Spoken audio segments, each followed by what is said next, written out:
చాలా రోజుల తర్వాత నిన్న ఈరోజు మళ్ళీ ఎమ్మటెమ్మటనే తోటలోకి వచ్చాం. తోటలోకి వచ్చిన తర్వాత స్వీట్ చేశానండి. ఏంటి ఆ ఉరుకులు పరుకులు అనుకుంటున్నారా? మరి ఉంటుంది కదండి, తోటలోకి వస్తే ఆ మాత్రం ఉరుకులు పరుకులు ఉండాలి కదా.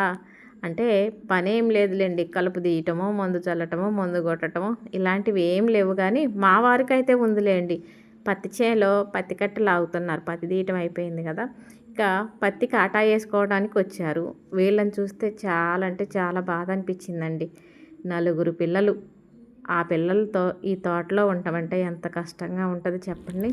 ఆహా, చికెన్, కట్టెల పొయ్యి, ఇనప కడాయి, టేస్ట్ అయితే అదుర్స్ అనమాట. అందులో అమ్మా నాన్నతో మాట్లాడుకుంటూ చక్కగా చాప వేసుకొని చాప మీద కూర్చొని అన్నం తినుకుంటూ, అది తోటలో సూపర్ కదా. ఇక మన ఫ్యామిలీ అందరికీ గుడ్ మార్నింగ్ అండి. అందరూ కాఫీలు తాగారా, టీలు తాగారా, టిఫిన్లు చేశారా? మొన్న తోటలో పని ఉందని వెళ్ళామని చెప్పాను కదా. ఉప్పలమ్మ గుడి చుట్టూ షెడ్ చుట్టూ కొంచెం శుభ్రం చేద్దామని వెళ్ళాము. ఇక అక్కడే పని జరిపోయింది. సాయంత్రానికి వచ్చాం కదా, ఎందుకంటే అంత కష్టపడింది. ఇదిగోండి, ఆదివారం నాడు ఉప్పలమ్మ దగ్గర పూజ చేసుకుందాం అనమాట. పూజ చేసుకోవడం కోసం అలాగే అన్నం కూర అన్నీ ఇక్కడే చేసుకుందామని అన్నీ సంచులల్లో చదురుకొని మొయ్యలేక ఆ సంచులన్నీ తీసుకొని వచ్చామన్నమాట. లియోగాడు కూడా మాతో పాటే వచ్చిండు.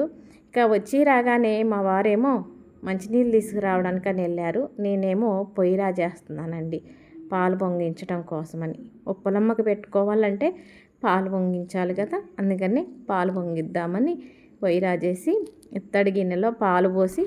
ఇంతకుముందు కట్టెల పొయ్యి దగ్గర వంట చేసినప్పుడు అక్క వాళ్ళ ఇంటి దగ్గర అమ్మ వాళ్ళ ఇంటి దగ్గర గుర్తులేదు, కానీ అప్పుడు కొందరు సిస్టర్లు కామెంట్ పెట్టారు, ఎందుకక్క లేనిపోని కష్టం, స్టవ్ దగ్గర వంట చేసుకోవచ్చు కదా, ఆ కట్టెల పొయ్యి ఆ పొగ అని కామెంట్ పెట్టారు. అయితే నా మీద ప్రేమ కొద్దే పెట్టారులేండి. నాకు మాత్రం కట్టెల పొయ్యి దగ్గర వంట చేయటం ఇష్టమే. ఎందుకంటే అలవాటైన ప్రాణం అండి. అటు ఇటుగా ఈ కట్టెల పొయ్యితో మా పెళ్ళయిన తర్వాతే నేను 16-17 సంవత్సరాల పాటు ఆ కట్టెల పొయ్యి మీద వంట వండాను. కాబట్టి అలవాటేనమాట. అంటే మేము కట్టెల పొయ్యి వాడే టైంకి చాలామందికి గ్యాస్ సిలిండర్లు అలవాటైపోయింది. కానీ మాకు ఈ కట్టెల పొయ్యితోనే అలవాటైపోయింది అనమాట. కాబట్టి ఇప్పటికీ కూడా ఇష్టమే. అంతేకాదు కట్టెల పొయ్యి మీద చేసే వంట టేస్ట్ కూడా చాలా బాగుంటుందండి. నేను దానికి కొంచెం ఎక్కువ ఇష్టపడతాను అనమాట అలా చేయటానికి. అప్పుడప్పుడు మా వారితో కూడా అంటాను, ఇంటి దగ్గర కట్టెల పొయ్యి పెట్టుకునే వీలుంటే బాగుండు, వంట చేసుకోవచ్చు అంటే, అమ్మ మనకు ప్లేసే లేదు, నువ్వు మళ్ళీ పొయ్యి ఎక్కడ పెడతావు తల్లి, ఆ వంటగదిలో స్టవ్ మీద చేసుకునే కాడికి అని మా వారు అంటారనమాట. పాలు పొంగళ్ళ చేయటం అయిపోయిందండి. బిందె తీసుకొని పంపు దగ్గరికి వెళ్ళి నీళ్ళు కొట్టుకొద్దామని వెళ్ళాను. బియ్యం కడుక్కోవటానికి, గిన్నెలు కడుక్కోవటానికి ఉంటాయి కదా అని. కానీ నేను ఎత్తుకొచ్చే బిందెని చూసి మాత్రం నవ్వుకోకండి అబ్బా, అది ఇత్తడి బిందె. ఇక్కడ అప్పుడప్పుడు మందు కొట్టేటప్పుడు నీళ్ళు వేయటానికి ఈ బిందెతోనే ఎక్కువ పోస్తుంటాను. అంటే బిందెలో మందు కలపను, మందు కొట్టే పంపు ఉంటుంది కదా, ఆ పంపులో మందు పోసి ఈ బిందెతో నీళ్ళు పోసేదాన్ని. అయితే ఇక్కడ స్టీల్ బిందె కూడా ఉండేదండి. అటు ఇటుగా 15 లీటర్లు పట్టే బిందె, పెద్ద బిందె. పోయిన సంవత్సరం మిరప తోటలో కాయలు కోయటానికి కూలీలు వస్తుంటే వాళ్ళకి మంచినీళ్ళు పోయేవాళ్ళని బిందె తీసుకొచ్చి ఇక్కడ పెట్టాను. ఆ బిందెతోనే మంచినీళ్ళు ఎన్నోసార్లు పోసాను. కానీ ఆ తర్వాత తీసుకెళ్ళలేదు, ఎందుకంటే ఎండాకాలం వచ్చింది, కుండ అలవాటు అయిపోయింది. ఇక బిందె ఆలోచన రాలేదు.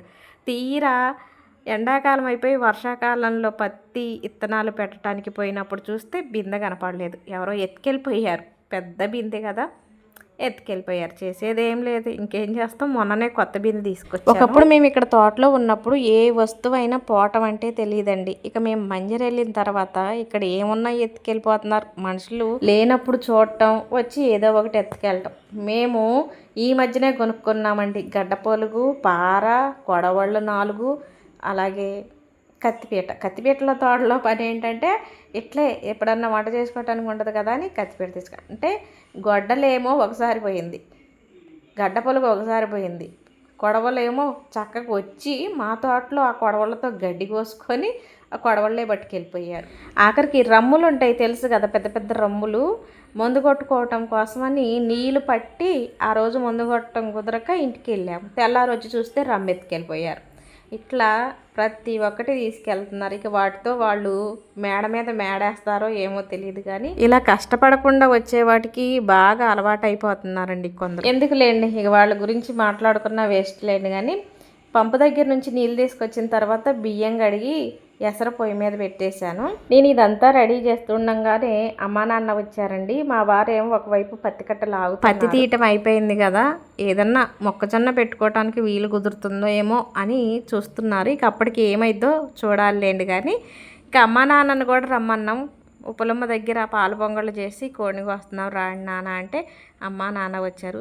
మా వారేమో పత్తి కట్ట లాగుతున్నారని చెప్పాను కదా, కొబ్బరికాయ పీసు తీయలేదని ఆ కొబ్బరికాయ పీసు తీయటానికి వచ్చి పీసు తీసి మాకు ఇచ్చి మళ్ళీ వెళ్తున్నారు. ఇక మాతో పాటు అంటే అమ్మ నాన్న మేమిద్దరం మా నలుగురితో పాటు ఈయనగారేమో పత్తి కట్ట లాగుతున్నారు కదా, పామాయిల్కి వెళ్ళేమో డోజర్ పని చేస్తుందండి. అంటే తోట చుట్టూ కూడా చెట్లు ఎక్కువ ఉన్నాయని డోజర్ పని చేపిస్తున్నారు. వాళ్ళు ఒక ఇద్దరు ఉన్నారు. ఇక అందరికీ కలిపి ఇక్కడే అన్నం వండుదాం అనుకున్నాము. ఇక మా వారు పత్తి కట్ట లాగుతున్నారని చెప్పాను కదా, ఆ పని అయిపోయి స్నానం చేసి వచ్చారండి. స్నానం చేయటం అంటే ఇక్కడ ఎలాగో పంపు ఉంటూనే ఉంటుంది కదా, ఎప్పుడు బట్టల సబ్బు ఒకటి, గిన్నెల సబ్బు ఒకటి, అలాగే ఒంటి సబ్బు ఇవి ఇక్కడ ఉంటానే ఉంటాయి. ఇక స్నానం చేసి వచ్చారు. పూజ చేస్తున్నాము. ఉప్పలమ్మ గుడికి నిమ్మకాయలు దండేస్తున్నాను. ఒక 2 సంవత్సరాల క్రితం వరకు కూడా ఒక 4 ఎకరాల నిమ్మ తోట ఉందండి మాకు. అప్పుడు నిమ్మకాయలు ఎక్కువ ఉండేవి. కానీ ఆ తర్వాత ఉండంగా మొక్కలకి ఏరు చేతలు వచ్చేసి చెట్లు ఎండిపోతుంటే ఇక ఆడొకటి ఉంది, ఇక వేరే పంట వేసుకోవట్లేదు, ఇదేమో రాబడి రావట్లేదని నిమ్మ తోట తీసేసాము. ఇప్పుడు కొనుక్కోవాల్సి వస్తుంది. ప్రస్తుతానికైతే అమ్మవాళ్ళ ఇంటి దగ్గర నుంచి వస్తున్నాయి. అప్పట్లో నిమ్మ తోట ఉన్నప్పుడు ఉప్పలమ్మకి 11 కాయలు లేదా 21 లేదా 51 ఇట్లా ఎక్కువగా దండగుచ్చి వేసేవాళ్ళం. ఇప్పుడు మాత్రం చూసుకొని వేయాల్సి వస్తుంది అనమాట. 5 కాయలు మాత్రమే దండగుచ్చి వేసేసాను. పరవన్నం పెట్టడానికి ఇస్త్రాకు కుట్టే ఆకులు ఉంటాయి కదా, వాటిని ఏదో అంటారండి, నాకు గుర్తు రావట్లేదు. మోదుగాక అంతేనా కాదు, కాకపోతే ఇస్త్రాకు కుట్టే ఆకే మా వారు కోసుకొచ్చారు. దాంట్లోనే పరవన్నం పెట్టి అమ్మవారికి ఆరగింపు చేసేసాము. ఈలోపే పత్తి కాటా వేసుకోవడానికి వచ్చారండి. ఇక్కడికే కాటా వేసారు, అయిపోయింది, వెళ్ళిపోతున్నారు. ఈ సంవత్సరం దండగ అనమాట పత్తి, అసలు మామూలు దండగ కాదు. నెక్స్ట్ ఇయర్ వేయాలన్నా భయం వేస్తుంది. కానీ ఆగుతారన్న నమ్మకం అయితే, అంటే వేయకుండా ఆగుతారన్న నమ్మకం అయితే నాకు లేదు. మళ్ళీ వేస్తాననే అంటున్నారు. ఇక పత్తి వాళ్ళు వెళ్ళిపోయిన తర్వాత కోడిని కాలుస్తున్నారండి. నాన్నను మా వారు కోడిని కాలుస్తున్నారు. ఇక నేను అమ్మకి కొద్దిగా పరమన్నం పెడుతున్నాను. బెల్లం వేసింది కదా, అమ్మకి షుగర్ ఉంది, కాకపోతే బెల్లం వేసింది కదా కొంచెం పెట్టాను తినమని. అప్పటికి అమ్మ వద్దంటూనే ఉంది. ఇక అమ్మ మాకెళ్ళి చూసుకుంటుంటే మాకు తినడానికి కొంచెం కష్టంగా ఉంటుంది కాబట్టి కొద్దిగా పరవన్నం పెట్టాను. లియోగాడికి కూడా పెట్టానండి. ఇక నాన్న తింటాడని నాన్నకు కూడా పెట్టాను. నేను పెట్టుకుందాం అనుకొని అక్కడ పెట్టుకున్నాను. కాకపోతే బావగారి తోటలో మొక్కజొన్న వేస్తే ఆ మొక్కజొన్నకి కాపలా వచ్చారండి కుటుంబం. వాళ్ళు ఉన్నారని తెలిస్తే ఇంకొద్దిగా ఎక్కువగానే వండేదాన్ని. వాళ్ళు నిన్నగాక మొన్నే వచ్చారంట. అయితే పరవన్నం మామూలుగానే నేను చాలా తక్కువ వండుతాను. మా ఇంట్లో వాళ్ళు ఎక్కువగా పిల్లలు మా వారు తినరు కాబట్టి ఎప్పుడు వండినా తక్కువ వండుతారు. అయితే నేను తినబోయేసరికి పిల్లలు అటు నుంచి అరుచుకుంటూ వస్తున్నారు. షెడ్లో కూడా లేరండి, షెడ్లో ఉంటే కనపడేవాళ్ళే, కానీ అరుచుకుంటూ ఒక దరి నుంచి ఉరుకొస్తుంటే మా వారిని అడిగాను, ఎవరు ఆ పిల్లలు అంటే మొక్కజొన్నకి కాపలాకి వచ్చారన్నారు. ఇక పరవన్నం తీసుకెళ్ళి పిలిస్తే ఆ బావ వచ్చి తీసుకుంటున్నాడండి. వాళ్ళని చూస్తే నాకైతే కొంచెం బాధ అనిపించింది. ఒకప్పుడు మేము ఉన్న ప్లేసే ఇక్కడ, కాకపోతే మేము ఇంట్లో మంచాల మీద ఫ్యాన్ల కింద పడుకునేవాళ్ళం. కానీ వాళ్ళు అట్లా కాదు కదా, ఇలా ఇక్కడ షెడ్ ఉంది కాబట్టి సరిపోయింది. లేదంటే మామూలుగా 2 బడతలు వేసి దానిపైన పరదా వేసుకొని తెచ్చిన సామానేమో ఆ గుడిసె లోపల ఉంచుతారు. ఇక కట్టెలు పొయ్యి బయట పెట్టేసి వంట వండుకొని ఆ పిల్లలతో వీళ్ళు బయట ఉంటారు. అదండి. అయితే మనకు చూసే వాళ్ళకి కష్టంగా ఉంటుంది, కానీ వాళ్ళకి అది అలవాటు. అయితే నేను చిన్న సలహా చెప్పాను, అమ్మ పిల్లల్ని ఎప్పుడు ఇట్లా మీ ఎమ్మటి తిప్పకండి, కనీసం మీకు చదివించడం చేత కాకపోయినా ఇప్పుడు ఎక్కువగా హాస్టల్లే ఉంటున్నాయి కదా, గవర్నమెంట్ స్కూల్లో హాస్టల్లో ఉంటున్నాయి కదా, హాస్టల్లో చేర్చి పిల్లల్ని చదివేయండి అని చెప్పాను. నిజంగా చెప్పానండి, ఏదో వీడియో కోసం కాదు. అలాగే అండి, ముందు సంవత్సరం వచ్చినప్పుడు పెద్దోడిని హాస్టల్లో ఉంచుతాం అని చెప్పింది. సరే ఉంచుతారో ఉంచరో తెలియదు, ఆ మాట అయితే అంది. ఇక నేను మళ్ళీ షెడ్ లోపలికి వచ్చేసి కట్టెల పొయ్యి మీద కడాయి పెట్టేసి నూనె వేసి, నూనె వేడెక్కిన తర్వాత కడిగిన చికెన్ వేసేసానండి. చికెన్లో రుచికి సరిపడేంత ఉప్పు వేసాను, కొద్దిగా పసుపు వేసాను. అంటే కొద్దిగా కాదు, సరిపడే అంత పసుపు వేసాను. పసుపు ఉప్పు వేసిన తర్వాత చికెన్ అంతా కూడా గరిటెతో ఒకసారి అలా ఇలా తిప్పేసి మూత పెట్టేశాను. నేనైతే ఎక్కువ శాతం నాన్ వెజ్ వండేది ఒకే రకంగా ఉంటుంది. అంటే కొంచెం కొద్దిగా మార్పులు చేర్పులు తప్పితే పెద్దగా ఒకసారి ఒకలాగా ఉండదు. కొంచెం మార్పులతో ఎక్కువగా ఇలానే చేస్తాను. ఉప్పేసి పసుపు వేసి మూత పెట్టేసాను కదా, అటు ఇటుగా ఒక 20 నిమిషాల పాటు ఆ చికెన్లో నీరంతా వచ్చి ఇనికిపోయి ముక్కలు ఎర్రగా వేగాయండి. ఇక ఇంటి దగ్గర నుంచే అల్లం, వెల్లుల్లి, జీలకర్ర, ధనియాలు, ఉల్లిగడ్డ, పచ్చిమిర్చి ఇంతవరకు మిక్సీ పట్టి ఆ మసాలాని బాక్స్లో పెట్టుకొని తీసుకొచ్చాను. ఇక్కడికి వచ్చిన తర్వాత మసాలా పట్టుకోవాలంటే కుదరదు కదా, ఇక్కడ మిక్సీ లేదు, రోలు లేదు కదా, అందుకని ఇంటి దగ్గర నుంచే మసాలా మిక్సీ పట్టుకొని తీసుకొచ్చాను. మసాలా వేసిన తర్వాత మసాలా పచ్చి వాసన పోయే వరకు కూడా ఎర్రగా వేయించానండి. ఆ తర్వాత ఒక 4 పచ్చిమిర్చి వేసేసాను. కట్ చేయలేదు, ఏం లేదు, మామూలుగా అట్టేసేసాను. పచ్చిమిర్చితో పాటు కూరకు సరిపడే అంత కారం కూడా వేసానండి. కారం వేసిన తర్వాత కూరకు సరిపడి ఉడికే అంతవరకు కొంచెం నీళ్ళు పోసాను. నీళ్ళు పోసి మళ్ళీ మూత పెట్టేసి ఒక 20 నిమిషాల పాటు ఉడకనిచ్చాను. కట్టెల పొయ్యి కదా, తొందరగా అయిపోయింది. చక్కగా గ్రేవీ అంతా కూడా దగ్గరకు వచ్చేసి నీళ్ళు పూర్తిగా ఇనికిపోయింది, గ్రేవీ వచ్చేసింది. కిందలోకి కొత్తిమీర బాగానే వేసానులేండి. కొత్తిమీర వేసేసి కొద్దిగా గరం మసాలా, కొద్దిగా ధనియాల పొడి వేసేసి తిప్పేసి ఒక్క 2 నిమిషాల పాటు ఆ సన్నటి సెగ మీదే ఉంచానండి. మా వారు ఎప్పుడు అంటారు, కోడి కూర అయినా మేక కూర అయినా సరే, ఎప్పుడైనా సరే కూర ఒక్కపొడి రంగు వచ్చిందంటే మామూలుగా ఉండే టేస్ట్ కంటే ఇంకా టేస్ట్ బాగుంటుంది అంటారు.